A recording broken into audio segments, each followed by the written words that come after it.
Hey guys, chapter 4 in the purity section of the book, the title is The Lure of Lust. Here's a few principles to make sure you hit on. Number one, most men will tend to think of a lust problem as some sort of a sexual issue. We see it through a sexual filter. But lust is a heart problem. It's a symptom. It's not the root cause. It's really important to discuss that concept, take it apart to understand it, and how for the non-believer, the root's going to be rebellion. But for the believer, who we start to read Scripture and understand and know better, it really is about disobedience. The second concept would be this idea of how we will rationalize our sexual sin, and how if we do that, if we don't take it seriously, we can actually fall deeper than we ever thought we could. The third is Dawson McAllister's definition of lust as caring more for a woman's body than her soul. That's a really, really great definition. It's key to really talk that through and understand that. Number four, this idea of Jesus was always around ugly women, and that's how we can look at his life and go, well, sure, that's how he was able to be so pure and do all the things he did. But really what he did, when we look at his interaction with women, which was actually very countercultural at the time, he was teaching us how to interact with women. That's a very key aspect of this chapter. Number five, really talking about and evaluating this whole idea of caring for all women's souls, regardless of who they are or what their situation is learning how to view women as Jesus did, of caring for all their souls. So you start to focus on doing the right thing instead of always trying to not do the wrong thing.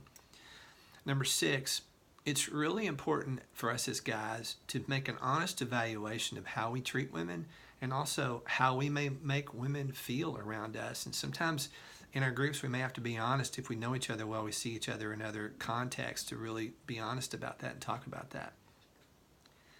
And then the last one is just this great chapter in Psalms of Psalm 51 and David's whole authentic turnaround and what he did from his sexual sin. It is such a great passage for us to know that anything we've had happen in our lives, anything we've walked through or walking through, to look at David's life, see what he did, and then see how he turned it around, and then what God did with him afterwards is such a great example for us to follow.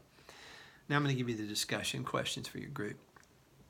Question number one, talk about Dawson's definition of lust, caring more for a woman's body than her soul, and how would really adopting that mindset change your view of all females?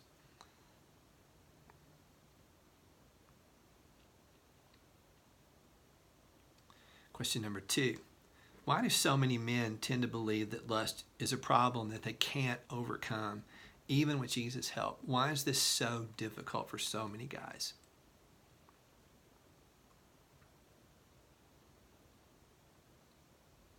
Question number three, why do so many men tend to rationalize or justify whatever level they may be in sexual temptation or sexual sin? And there's some thoughts with that on page 44 of the book.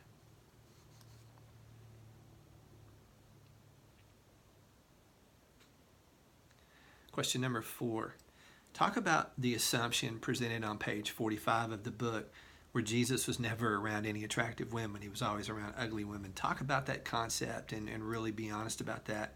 And why would we tend to even think that? Why would we want to think that?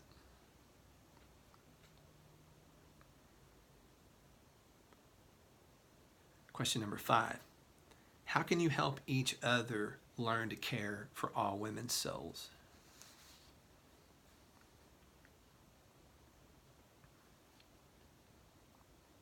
Question number six, how does Jesus' example in being 100% man as well as 100% God, but being 100% man, inspire and motivate us in our interactions with women?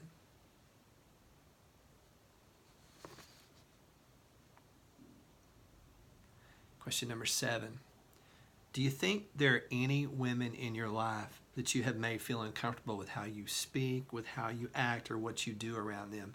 Be honest and talk about that.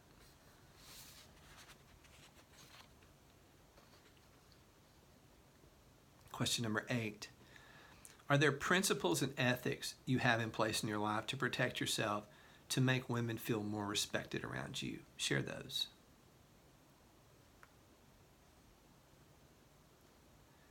Question number 9. How does David's prayer in Psalm 51 in response to his sin and God's response of forgiveness, grace, and favor encourage us to keep things right with God in our own purity?